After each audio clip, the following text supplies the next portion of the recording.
de démarrer. Tous les participants sont en mode écoute seul. Okay, hello to everybody. I hope you can see my screen and you can hear my voice. If somebody can write me in the questions if you're here or not, or in the chat if you see my. Okay, hello.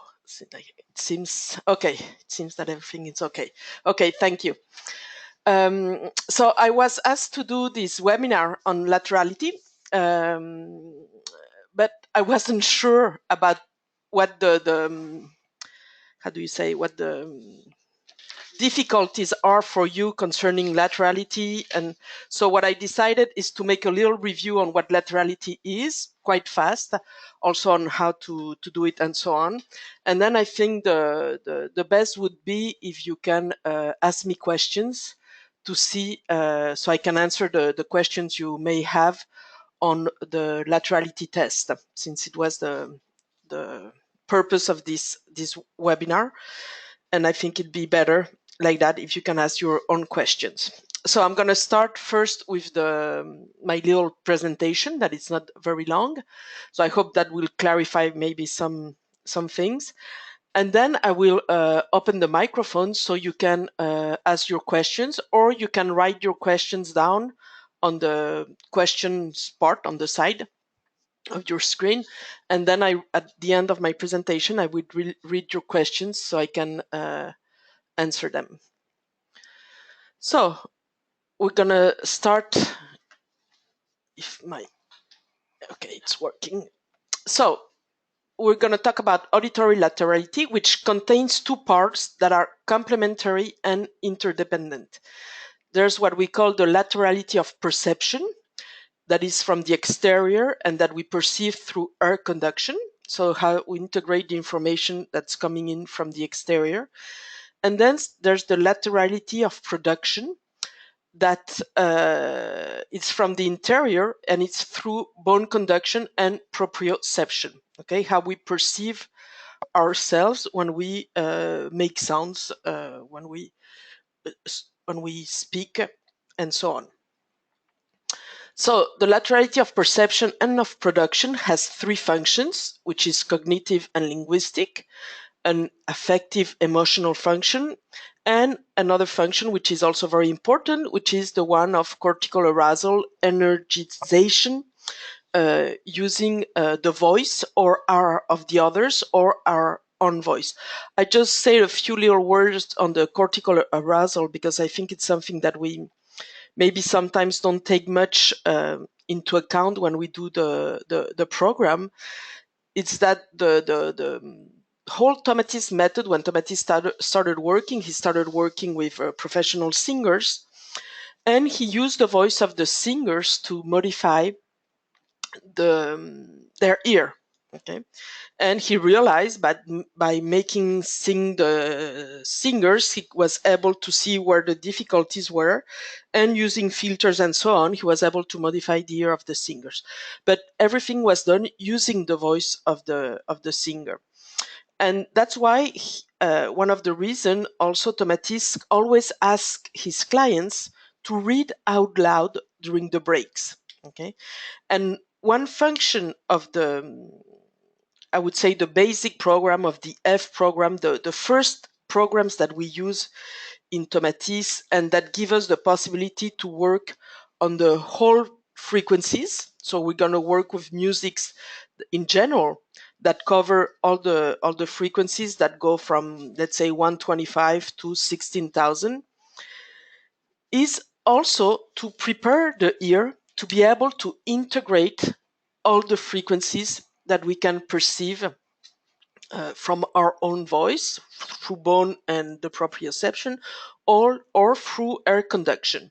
And this is very important. So it means that we are preparing our ear to integrate all the sounds, and particularly the high frequency sounds, which give more energy because there are more hair cells, so more connections to the brain. And this is essential, and that's why the reading out loud in between intensive. What I call it in intensive, because sometimes we don't understand each other. For me, in intensive is 13 days, okay, program. So when between the first and the second intensive, when we ask people to read out loud, we have already prepared the ear to be more perceptive in those frequencies, and that's very important because it really has an important function of cortical arousal, and it's to be able to use your own voice, or when you perceive the voice of the others, that your ear start aiming to the high frequencies, so we are able to integrate and get energy from our own voice and from the other people voice. So I think that's something sometimes we don't talk much about it, but it's very important, and that's why also the shape of the curves are so important when we do the analysis, to see how the ear treats all this type of high frequencies. Is it able to integrate or not the energy our voice can bring, or the other person's voice is can we use their voice to get energy from them? So that's a point I just wanted to make, like that. May has something to do with laterality, but it's really to take into account that you prepare the ear to integrate correctly the whole frequencies, so we can use them correctly afterwards. So on the laterality of perception, okay, it has linguistic advantages of the right ear when it's the leading ear. It's going to have advantages on language because, as you know, the area of Broca and Wernicke is in the left hemisphere of the brain. So it's going to facilitate the treatment of language when people use the right ear. So it's a shorter pathway to get to these two areas of the linguistic treatment. And then it has also a function in the modulating sound patterns of speech and music. Okay, so these are the main function. Then you have two different time windows. On the right hemisphere, the left ear, you have a longer time window, which is going to have a function in the processing of the vowels. And on the left hemisphere, the right ear, you have a short time window, which treats rapid variations in language and treats more the consonants. So that's very important. That's why it's also very important to understand, when we talk about laterality, that it doesn't mean that we have to be just right ear. It's just to get a correct balance between the left and the right ear. Tomatis used to say you have to be. Well, I'm going to translate from the French, so I'm not sure it sounds correct, but let's try. He used to say you have to be right ear all the way to the left. Okay, so what he was saying, it just said that you need to be a dominant right ear, but you need as much as the right your left ear, because since they don't treat the information in the same way. But if we want on the linguistic um, level to be more to feel more at ease, we need to be dominant on the right ear for that reason. But you need to have a balance between the right and the left ear, and not just be on one side. So remember this about the interhemispheric transfer, okay? When I use the right ear, I go directly to the left auditory cortex plus the left motor centers also, that will control also everything has to do with the language, the activation of the muscles of the mouth and so on, to pronounce correctly different sounds, which are patterns that we integrate as we grow up and that are essential so we are able to speak correctly a language. That's why for myself in English, I'm lacking some of those patterns. So my pronunciation on some is not correct in certain words, because I haven't integrated the way I have to put the muscle of my mouth and control of this to be able to pronounce correctly certain words. So, and then you have the connection to the organs of speech, the larynx, and then you can produce sounds. Okay. If you use the left ear, you're going to go first to the right auditory cortex, or the main information is going to go to the right auditory cortex, who has to transfer the information to the left auditory cortex and then to the organs of speech. So this is going to make that things take a little bit longer. Tomatis used to say, I don't know how he made his calculation, but he used to say that it would make a difference of about 100 meters. Okay, so it would mean that we could communicate and we could integrate information, except I was putting a very important distance between the person I'm speaking to and myself. So what would happen is that when I send the information, my client will answer back to me, but I would be losing information since I'm putting things far away. So that's why it's also for Tomatis considered as a defense system, a protection system to be on the left ear. It's a way, it's like if I put a filter, glasses with a filter in front of my eyes, I see the information, but I'm not sure of what I'm seeing, or what I'm seeing is not clear. And using the left ear for Tomatis is a little bit the same. It's putting a distance, it's putting a filter, and particularly an emotional filter to the information we are treating, and asking for more effort since the process is longer also, so we're going to lose information. So the left ear and the processing latency. Due to the processing latency that it involves, a left auditory laterality will require greater effort to process information and therefore cause greater fatigability. So it can also bring attention, concentration, and memorization difficulties, or at least it is clear it will ask for more efforts to be able to integrate the information. On the linguistic level, the left ear deals more with perception and processing of the prosody, so the rhythm and the inflection, the music of the language. So that's very important, and that's why we also need the left ear. And another point is that it is more sensitive than the right ear to the affective dimension of speech conveyed by the intonation. So that's also very important to be able to integrate the affective dimension of the information somebody is sending to us. So this is mostly done unconsciously, but it's a very important information. Then we have the right auditory laterality and emotional regulation. So the right auditory laterality favors the development of positive affect and motivational mechanisms inducing communication and interconnectedness. Okay, so the capacity to exchange with others. So that's one of the reasons I think this is absolutely one of the main points of Tomatis concerning laterality, is the fact, and that's why we use also active word as fast as we can in the cases where it's possible.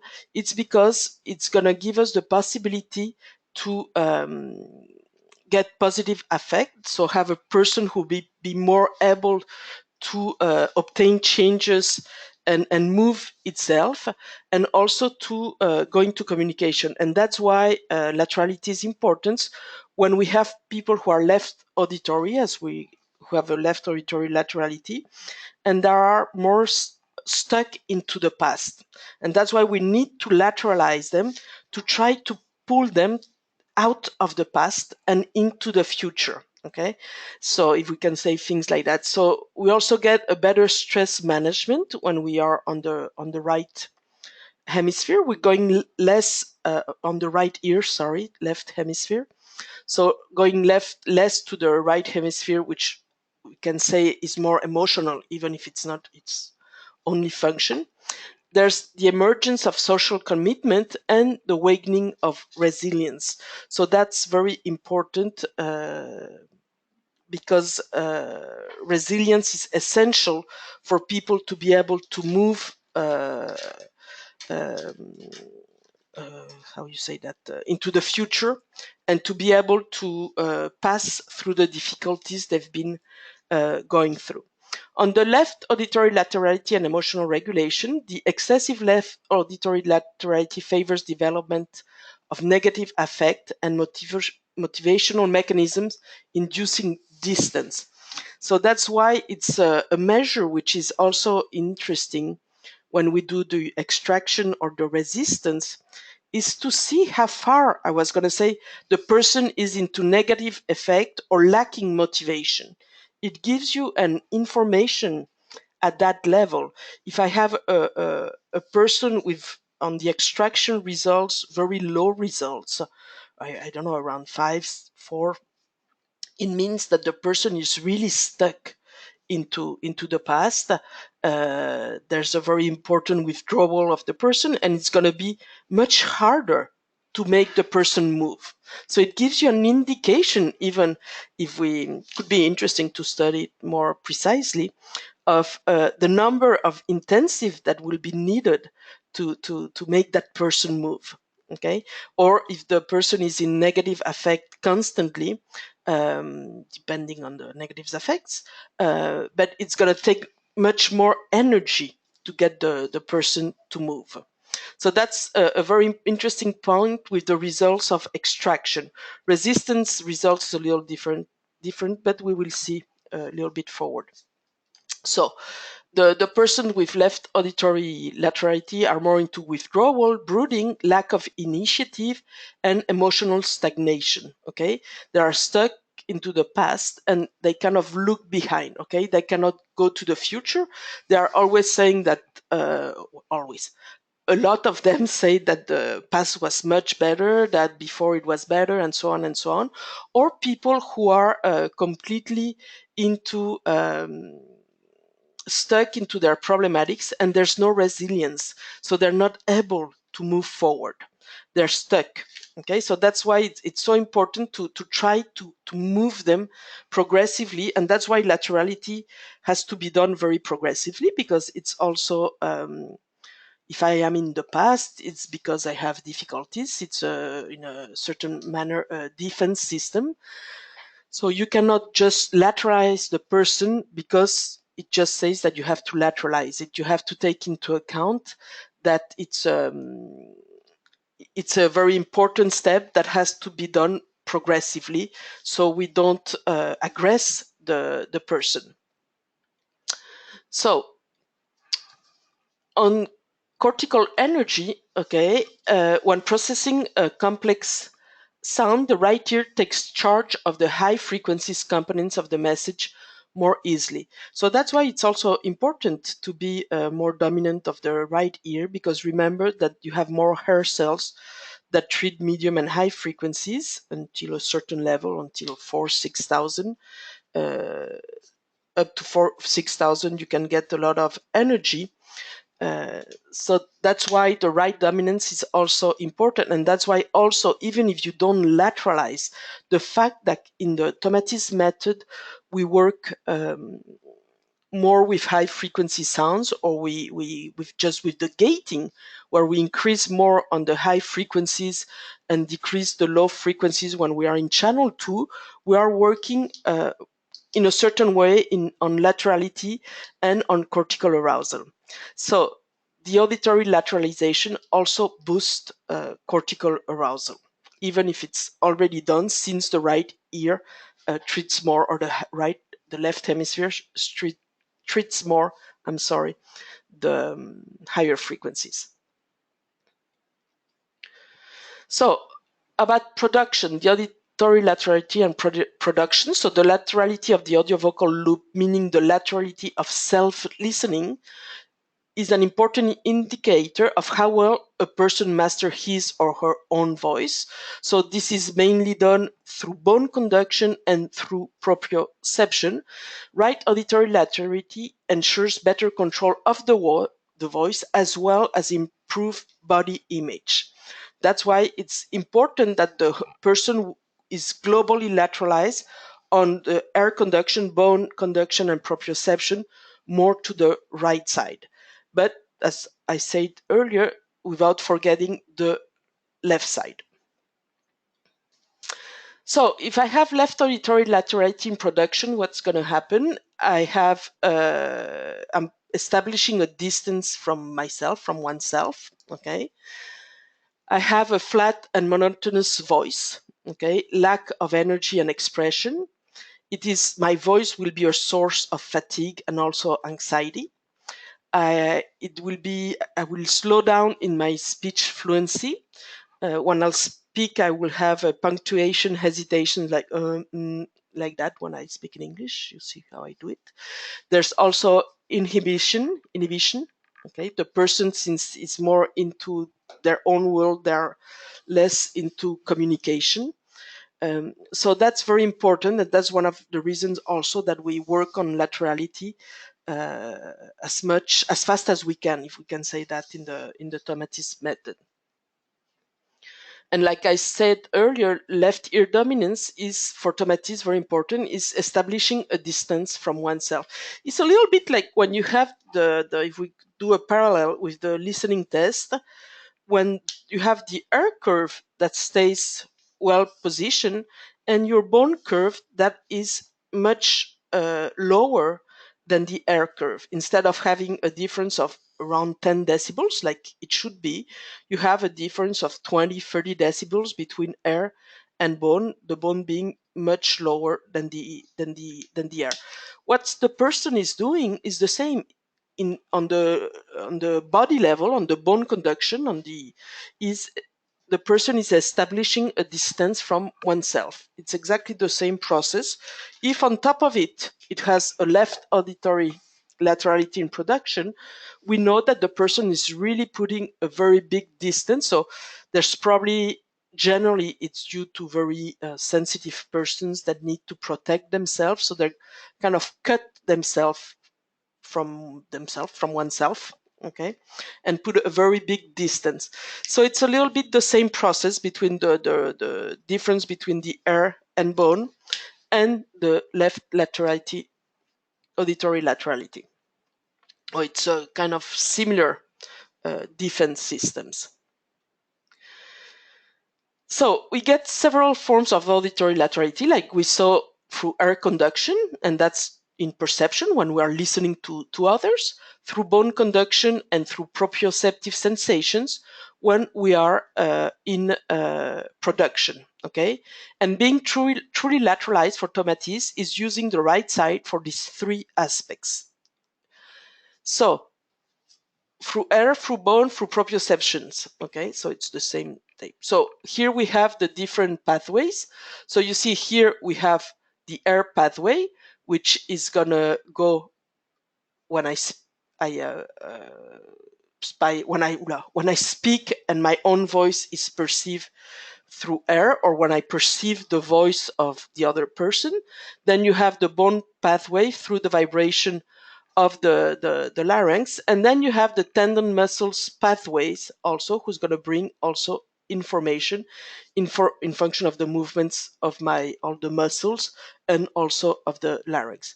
Remember also this in the frequency propagation and spread is that the high sounds have a tendency to go straight. The mediums, they kind of go like this to the sides. And really the sounds that come back to our ear are the low sounds. Okay. And that's why it's so important when we read out loud to put attention to the high frequencies of our voice, or to try to aim to those frequencies. And that's the reason why Tomatis used to ask his clients, when they used to read out loud and we didn't have the forebrain or the tuvalu and so on, he would ask his clients to put the right hand in front of the mouth. Okay, so to close you needed to close your hand and put it in front of your mouth, so that the high frequency would bounce into your hand and come back to the ear, so they wouldn't go and spread away into the air, so they would come back to the ear. Today with the Tuvalu or the forebrain, we don't need to do that, because since we spoke into the microphone, it recuperates the different frequencies in our voice and come back to the ear with on top of it a little filter that amplifies the high frequencies. So that's one of the reasons of the filter in the forebrain. Remember also that there's a difference with the recurrent nerves. Okay, the recurrent nerve on the left side, which is this one, is longer. Okay, you see it starts here and then it goes up here, than the right one. Okay, so for the control of the larynx. So that is very also important, and that's why Tomatis used to say that on the control of the voice to control sounds, it's easier to go through the right side. So on the interhemispheric transfer, what happens is that we're going to add a stage when we go through the left ear. Okay, so we go to the left ear, to the right auditory center, that transfer the information to the left auditory center, then to the larynx through the lung pathway, and then take the information to the right ear. Okay, that when we use the right ear, it goes to the left auditory center, the larynx, the short pathway, and then to the right ear. So there's one stage more when we use the left ear, and on top of it, we are using longer pathways on the recurrent nerve when we use the left side. So these two difficulties add up and make that the control and the productions of sound when we are left ear, it's going to be much more difficult. So like I was saying earlier, the ideal is to have a balance between the right and the left, with a dominance of the right ear. And when we talk of dominance, it doesn't mean a big dominance, because that's not good. When we say 5, 10 decibels, 15 decibel maximum, that's a good dominance, because we don't want to be uh, um, somebody to be too much to the right. It's not good either. So one person who has this balance and with a normal dominance of the right ear is a person who can live considering the future, can take the decision that will take into account at the same time their individual sensitivity, their emotions, okay, but no emotional flooding, and the capacities of adaptation to the exterior reality. So they are able to manage all these parameters without being too far or too close from the emotions. So that's why it's in the lateralization is interesting. It really gives a dynamic to the person in function of their laterality. Yeah, we could say that it's a dynamic measure of how the person will move itself in a certain manner. If somebody who is too much right ear, they generally lack sensitivity. They have put it very far away. They lack emotions. They don't lack them. I wouldn't say that like that. They're protecting themselves in a very strong manner from their emotional world. They can be often aggressive, and that's why right ear person, we don't lateralize them, because we're gonna increase the aggressiveness in those persons.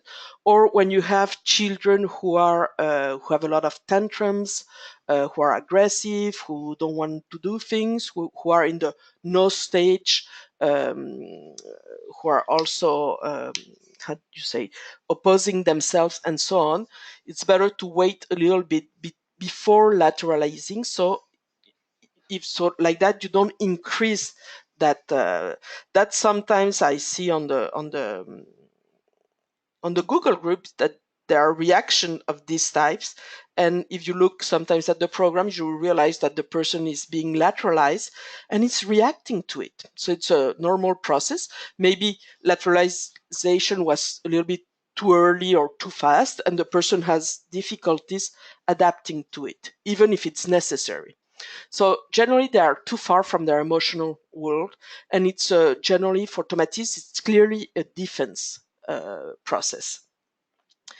And somebody who's too much to the left ear is under his emotional control. He's overflowed by his emotions. So here's the contrary. The emotions take over everything, and everything is analyzed, or being tried to analyze, which is very complicated, because the emotions are going to paralyze all his thinking and reasoning, and he won't be able to manage correctly. So generally they have also difficulties advancing, positioning themselves, taking decisions, finding motivation, and so on. So for these people, lateralizing can help them very much. We can pull them towards moving, getting an energy to move. So that's why it's another reason why it's so important. So the purpose of auditory laterality test is to quantify the involvement of the right ear in relation to the left ear in the audio-vocal circuit. Okay, we want to see how the right ear handles things or not. So the auditory laterality test consists in modifying a person's control of his/her voice, okay, and quantifying the observed change as an improvement or an aggravation. And we have two possibilities, what we call the extraction test or method and the resistance test. Okay. So remember, on your machine, on your listening test machine, you're gonna position. We always start for the extraction method. We're gonna act on the left ear. Okay, so we need to get very clear what we're doing. We're starting on intensity of 70 decibels on the left ear and 30 decibels on the right ear when we are at 18. Okay, so what does that mean? That the person hears themselves very strongly on the left ear and much lower on the right ear. And what we do is that we progressively bring down the sound intensity here and bring it up here. Okay, so we're changing the balance. Okay, so when the person is on 18 up to 11, there's more intensity on the left than on the right. When we start going to 10 and under, there's less intensity on the left and more on the right. So when a person answers between 11 and 18, it means that the person is right-eared. Okay, they control with their right ear since there's more intensity on the left ear, but they are perceiving themselves already on the right ear. Okay, I hope you're following me. If the person perceives themselves between, let's say, we will look at the tables afterward. If a person listens and tells you, okay, I hear myself on the right side when we are between 10 and 2, I think, if I remember correctly, the table, it means that they already have less intensity on the left ear, but they're still not hearing themselves on the right ear. So we have to take, we have to take intensity, let's go like this better. We have to take intensity out of the left ear, and they are perceiving they have more intensity on the right ear, and they still have difficulties to perceive themselves on the right ear. So it means that they are left-eared. And it's exactly the same thing for the resistance method, but it's the contrary. We're trying to see how the right ear resists to the influence of the left ear. Okay, so we do exactly the same. We start on 70 and 30, so there's 40 decibels difference between both ears, starting at 18. Okay, same process, and then we go down. Okay, and as we go down in function, if the person here on 18 on these results is the country, you have to take the country for, we're gonna look at the table, it will be easier. So remember, you have 4 types of profile: strong extraction ability, strong resistant ability. I don't know if you remember your tables of, if you have them with you, but blue and green profile. That means that I have a strong capacity to resist to pass to the, I am a right ear dominant, and I can resist correctly to the influence of the left ear. Here, poor extraction ability, it means I'm left-eared, and poor resistant ability, it means that if there's a lot of motions, I'm going to go to the left even more. Okay. Poor extraction ability means I'm a left ear, but strong resistance ability, it means that I can handle the influence of the left ear correctly. Strong extraction ability, I'm right ear. poor resistance ability, but I can be overflowed by emotions in certain situations. So remember that for extraction, a high result like 14 is a high result, and a strong resistant ability means a low result. It's the contrary, okay, than the extraction. So here we have the tables, okay. I think you probably all have this table. So here we are with, on this side, the extraction, and on this side, the resistance, okay.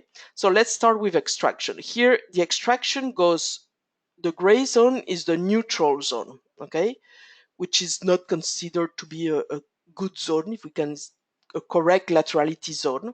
So from here up, it's increase of extraction and the resistance.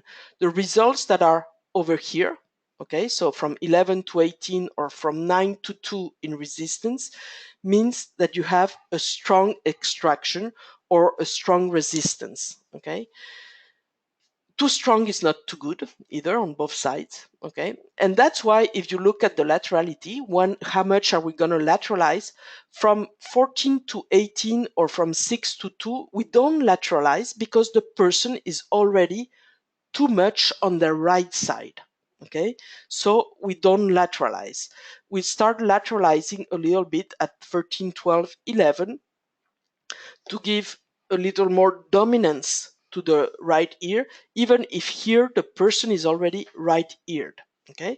Here the person is like in between two chairs, okay? They don't know where to sit. They're not left or they're not right.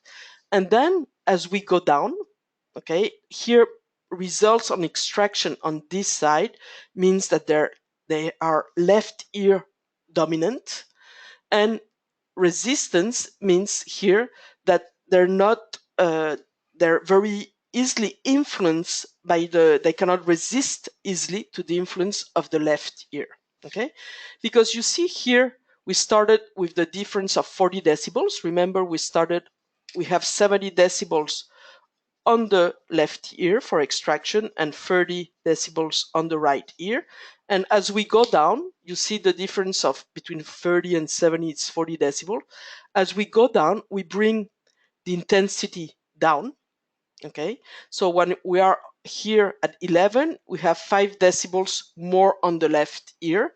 So when the person tells you here, I perceive myself already here, it means the person is right ear, because even with more sound on the left, more intensity on the left ear, they perceive already themselves on the right ear, okay. I go here because I put the right ear on this side, okay. I don't know why, the left on this side. If the person tells you here, oh, I hear now myself on the right ear, it means that you have to take out 20 decibels of intensity on the left ear to perceive themselves on the right ear. So it means that they have a big difficulty to realize that they have more sound on the right side. Okay, so they're really into their left ear. I hope it's clear. If you have questions, I don't know, you can write them if you have questions on these tables, if you want me to go over. Here I did the same table with a little change of information, okay? So here we have the extraction, the resistance, the gain on the left ear or here also, and here the laterality, like the table before, except that I put, so here we are in strong extraction with right ear dominance, low extraction, left ear dominance. Here, low resistance, left ear dominance, right ear dominance, and strong resistance, okay? So the resistance, the ability of the person to resist to the influence of the left ear, and extraction, we can say, is the ability of the person to pull out from the influence of the left ear, okay? To be able to advance, okay? To move away from the past and all. It can be, wait, let me see. Okay, somebody, yes, I'm doing a recording of what I'm saying, and you will receive Solange will send you the recording tomorrow, so you can listen to it again maybe slower. So on the what happens here, okay, on the emotional side, since we're on the left ear, there is control on the emotions when we are on the right dominance. There's a distance, an emotional distance, okay. There's generally more positive affect, okay, even if somebody on the right ear can also have negative affect, okay, remember. The person is more turned, we can say that, to the future, and a greater capacity to pull out from the influence of the left ear, okay. But the problem is if the person is too strong with a right ear dominance, which is too important, because they are controlling too much on the emotional level, and they're putting the emotional distance is too important, okay, to what I was saying. It's the same that I was saying earlier, okay. So these persons, we don't lateralize them because we don't want them to be even further away from the emotions, okay. On the other hand, when we are left ear dominant, so the emotions are very, very important for these persons. Generally, they are more or less stuck into the past. There's emotional flood, or they're in an invasion of emotions, okay. They are more into negative affect and stuck into everything that's negative affect. They have less resistance to the influence of the left ear. So if I have a person with very low results, I know these persons are very far away from, if we can say, where they should be, if we can say that like that. And it's going to take more energy um, to move them out of that. Wait, I'm looking at the things you're asking me. Yes, you will also get a copy of the PowerPoint. Yes, I will send you also. You'll get the PowerPoint and the recording of the presentation. Okay. Sorry, I'm gonna just drink a little bit of water.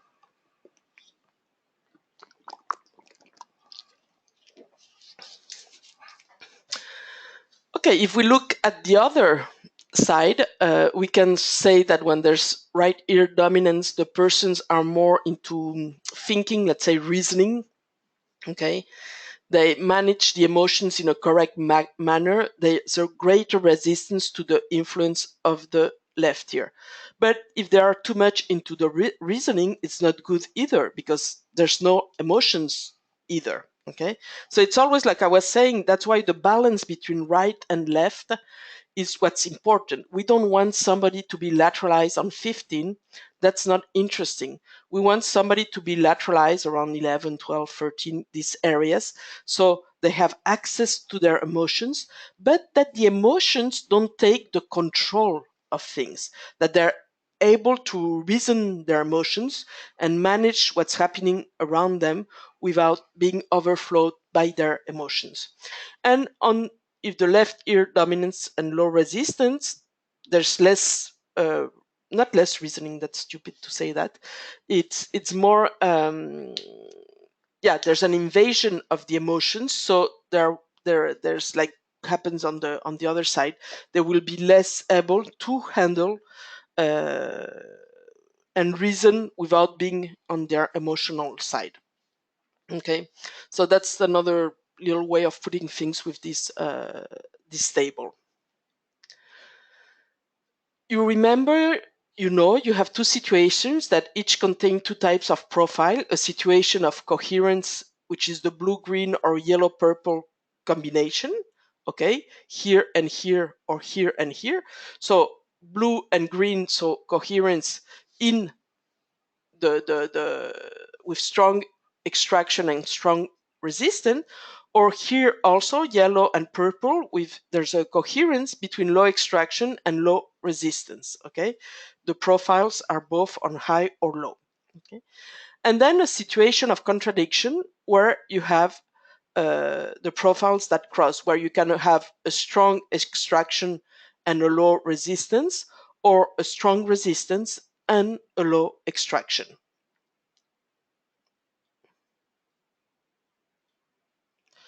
So we have four profiles. Okay. So the rules for the laterality and the lateralization. So in coherence, the laterality corresponds to the lowest gain between extraction and resistance. And for contradiction, the laterality corresponds to the sum of the extraction and resistance gain, including the gray zone. Okay. So on this table, I put the gray zone under also. It shouldn't, it's correct also. So you also always have to check out, and that's why in function of the situation, the laterality will go down progressively in function of the how we want to lateralize, in function of the result we get in extraction and resistance. Oops, I'm sorry. No, that's too far. Okay, let's go back. So lateralization is considered as a process and not as a goal to be necessarily reached. Okay.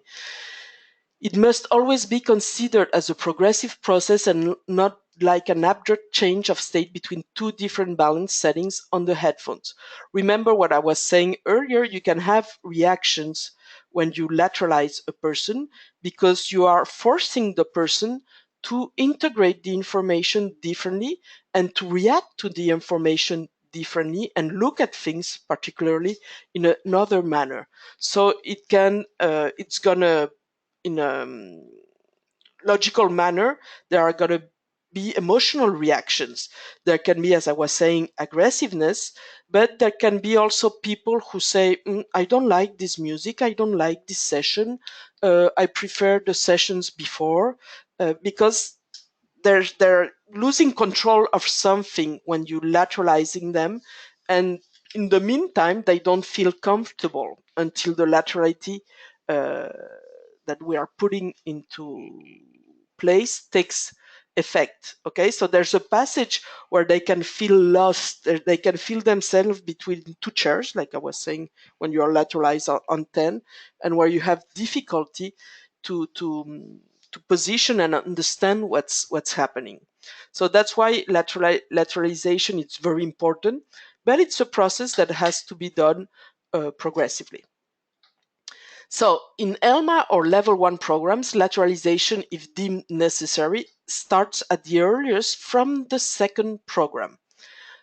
We don't start in a first program to lateralize because, as you know, you have to first make that the curves be symmetric, that they look alike. We don't want to lateralize until things are settled down on the listening test. Remember also that lateralization was made by Tomatis for active work. Okay. So that's why one of the reasons we don't use lateralizations from the beginning. But since it also has this capacity to make people get into a positive dynamic movement, it's also interesting to lateralize them. So the first program TNF are always run with balance set at 10. Okay, we don't change them when it's the first program. The degree of adjustment of the auditory lateralization is determined by the information that we gather about the person. Be careful on the emotional state, if there's epileptic condition, vertigos, and so on.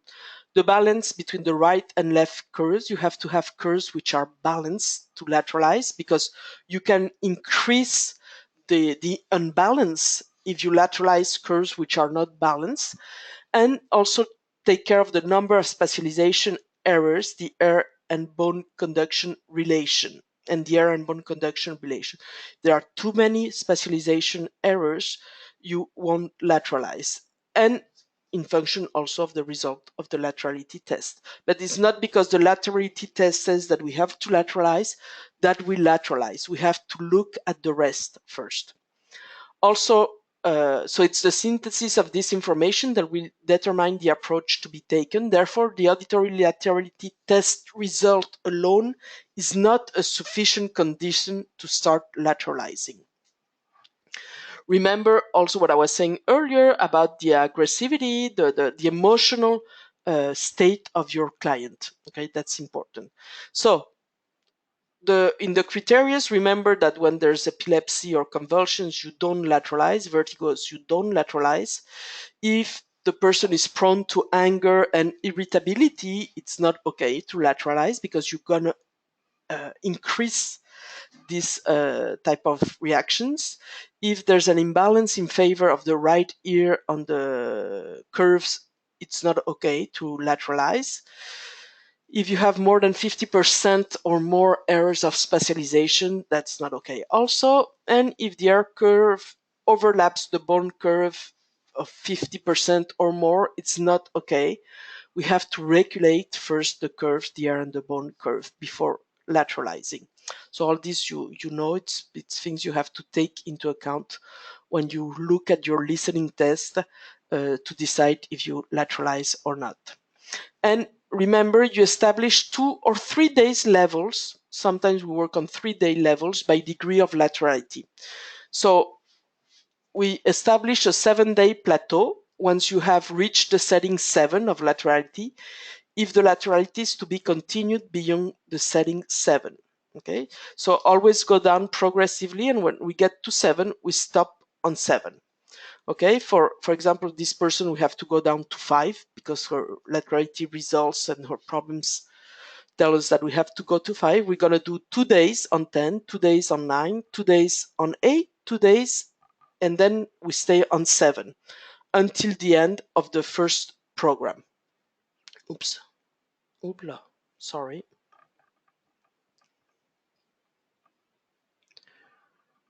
Okay. I'm sorry. So we'll stay on 7, and when the person comes back for the second program, we start on the laterality, we have stopped. So we start on 7. We do, as you know, the listening test. And if we have, in function of the result, maybe we have to stay on 7 if it's the laterality has started changing, or if we have to go to 5. So we start on 7, and on the second program, we'll go from 7 to 5. But it all depends of the different elements we saw earlier, if we decide to continue the lateralization or not. So it's on the base of the new listening test and consultation that you decide to continue lateralizing or not. Okay, not just on the laterality test. And the lateralization should be considered as a direction to be followed and not as an objective to be systematically reached.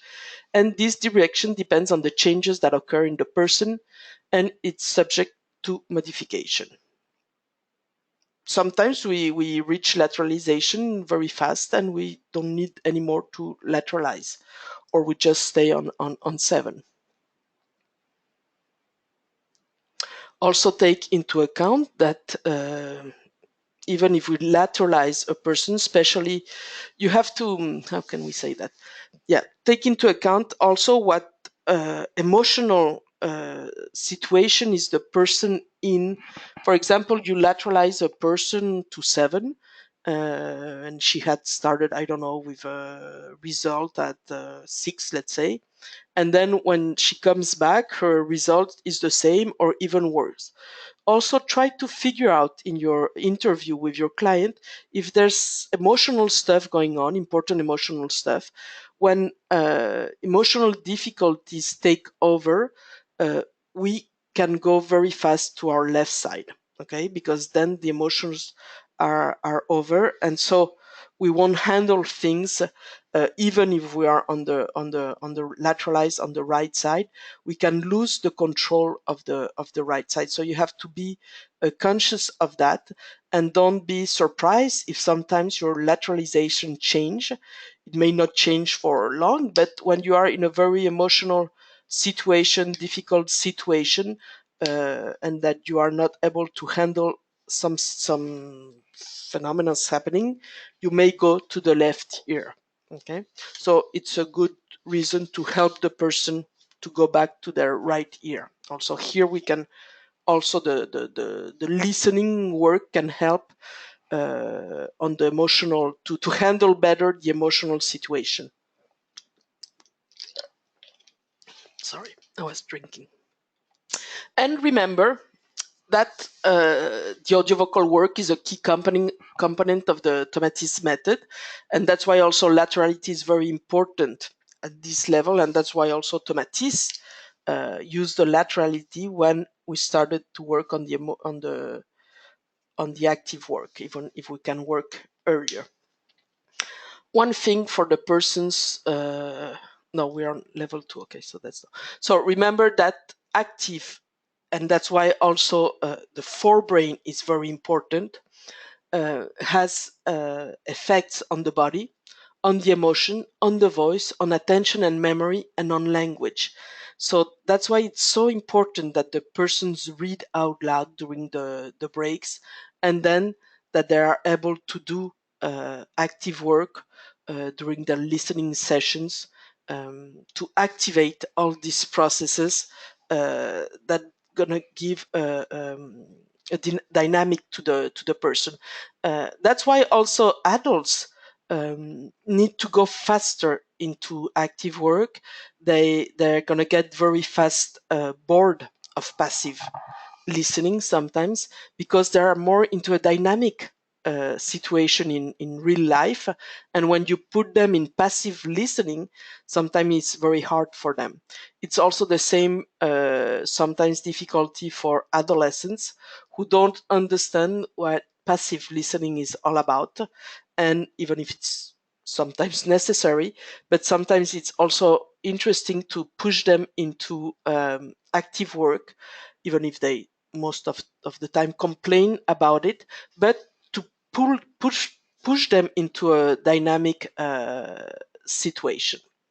So that's why, and that's where laterality can also help with adolescents, to push them more into motivation and taking care of themselves, and so on, and to figure out what they want to do, and all that. It gives them this possibility. So that's also an interesting function of it.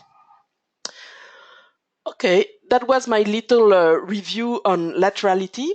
So now I don't know if you have questions. What I will do is try to open your microphones, and if you have questions, I will try to open all the microphones up. Let's see if it works. I'm trying. Yes, it's opening.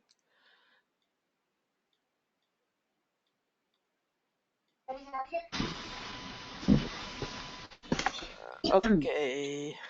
So I don't know if I've opened most of the microphones. I'm gonna ask you not to make too much sound.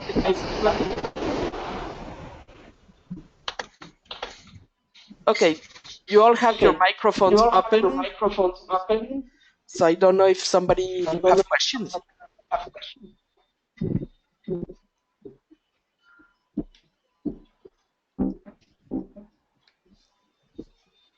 No questions? No, thank you very much. Yes, thank you.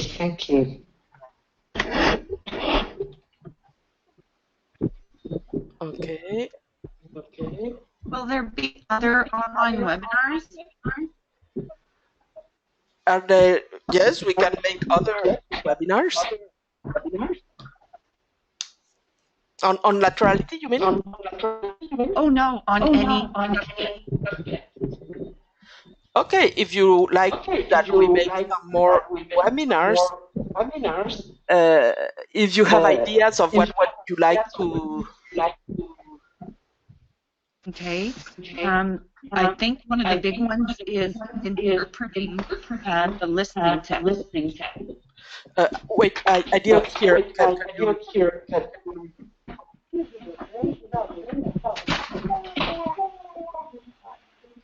Did somebody hear what the proposal? Listening test. Oh, you want to keep sitting here? I don't mind that.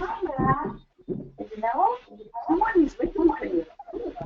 Okay, just give me a second. There's some microphone. I'm gonna cut off. Okay, you would like a webinar on the listening test, but what on the listening test? Well, I'm quite new to this. Like it's only been maybe 6 months, or not even 4 months. And I don't know. Okay, I have a question for you. It's not on laterality. Wait, just It's a moment. I hear you very badly. Could you write your questions? yes, I will. Okay, I will answer in the meantime some questions that there are. There's one question that I'm going to close the microphone because I'm going to ask you to write the questions. It's going to be easier, I think. Okay, so I closed your microphones. So there's a question that say, could we say that a person who is totally right ear predominant dominant is more into thinking rather than emotional state? If she really is very right ear, yes. Generally, it's persons that we often don't see in our centers because generally they don't have problems, or that's what they say. The problems it's the others. Okay, so they are in a dynamic state which is reasoning, no emotions, if we can say that like that, which is not good. They're hiding very, very far away from their emotions. And generally, when they come to a center, their emotional state is not doing too good. And we are very careful with these persons when we do programs with them, because if they have put away their emotions so far, it's that there's something strong that to protect them. So we go very slowly into the programs. Generally, we work with this person.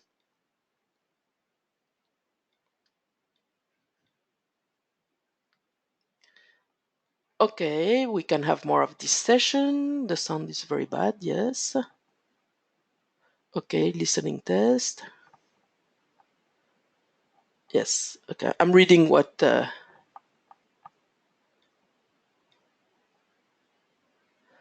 Okay, interpretation of the curves. Okay. Okay.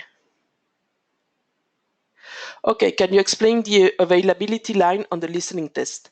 Yes, when we do the listening test, generally, personally, I do it the availability test more on adolescents and adults than on children, because it's a measure to see how the ear um, reacts to higher intensity sounds. Okay, is it able to protect itself or not from higher intensities?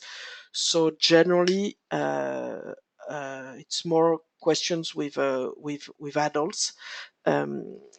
If the result is so, the way we do it, so I think you all know how to do it. So you start from a very low intensity, you increase progressively the intensity until the person tells you it's uncomfortable. Okay, it needs to be uncomfortable, and it's not it shouldn't hurt. Okay, so we draw the line, and so it's the uncomfortable line, if we can say that like that. If it's very close from the air conduction, it means that the person doesn't resist very much to cannot manage correctly high intensities. Okay, so they're not able to protect themselves, and they have a hypersensitivity to certain sounds or to the globality of sounds. It's a little bit the muscles of the ear who are not accommodating correctly, and the person cannot protect them itself. As we work, normally the availability curve with the program should go lower and lower, so to higher, stronger intensities. Okay, the person should be able to resist to stronger intensities as we do the programs, because it means that they are more able to accommodate and protect themselves from loud intensities. You have to also take into account that there's a limit, physical limits in function of each other, which we are not the same in our limits on intensities, but it should be separated at least of 30 decibels, okay, between the air curve of the person and the availability curve, 30 or more, to have a test who functions, or an ear who functions correctly. Okay, I don't know if it makes it a little bit clearer or not. I'm referring to the adults here. Okay. Why we can see the questions of the participants, Valerie? Because I'm the only one who I have the control board, and I'm the only one to have it. So that's why you cannot see the questions. I'm sorry. If we have a person with sociopathy, could you lateralize? I would lateralize very, very progressively and not from the second. I probably depends on the sociopathy, but how bad it is, we can say that like that. But I would probably not lateralize. Or if I do, I won't lateralize very much. Maybe down to 7, but no more to see how the person reacts. But I wouldn't. It won't be my main objective. Won't be lateralization with this type of personality, and that's for sure. The forebrain. Oh, you would like a webinar on the forebrain? I guess that's the point. Okay. Okay. What on the forebrain?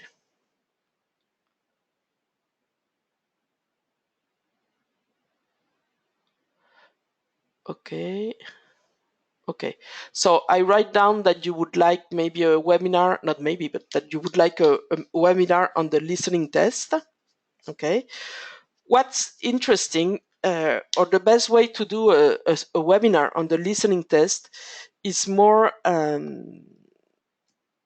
that you present your own cases, because it's I can present cases. I have plenty of cases to present on the listening test, but I think the most interesting is that if you can present your case. So what we can do is that if you send me a PowerPoint with your listening test, I can present them on the and then I can open your microphone. So if we open only one microphone, generally it works correctly. So like that, you can do your presentation and we can discuss about it, because it's much easier when people speak of their clients and the listening test of their clients, because you know your clients, so you have the analysis of your interviews with them. Then when I present myself a listening test, because you don't know my clients, even if I can talk to you about it, it's not the same. So I'm completely open on doing a webinar on the listening test. That's no problem. But I think the best would be to present your own listening test. I don't know if you agree or not, but I think that would be the best way to do it. Then on the forebrain, what would you like to know about the forebrain? Is my question.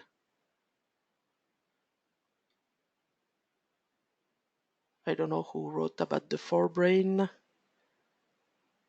because it's like a little bit like tonight, people. I was asked to do a webinar on laterality, but I was not sure what the questions were, so we can aim more precisely. That would be the best. And so like that, we can answer more precisely the questions, because I can do, like I did tonight, a general webinar on forebrain, if you like. Okay, so I don't know if you have more questions. I don't see new questions. Wait, let's see. Of the use of the forebrain and how to use it with the Tomatis listening. Okay. Okay. Okay, perfect. Okay, so that's something. I write down these 2 webinars, and I will see in function of my trainings when it's possible to program them. And I asked Solange to let you know about, I think we will probably start with the listening test first. So as I said, it's nice if you can send your listening test that you would like to present and talk about, and we can work on that. I think it's an excellent idea. And then I will try to program also one on forebrain. Okay. Okay, well, if you have an, okay, let me see. I missed your name at the beginning of the webinar. You didn't miss it. I forgot to present myself. I'm sorry. My name is Valerie Gas. I'm a clinical psychologist. I work in, I live in France, um, and I am part of the training team of Tomatis development, but I train mostly in Mexico and South America, and also in Europe in different areas. So that's why you don't know me over there in the States. I guess it's the United States. So sorry, I didn't present myself. That's a big mistake.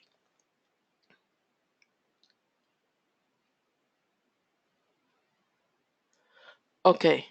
Okay, I'm seeing, okay, about, I'm reading questions on the forebrain, how often to use, how to modify usage, how many days per week or how many weeks. I'm speaking of the forebrain. I have children who struggle and become upset during using it. Okay, okay, that's things we can discuss.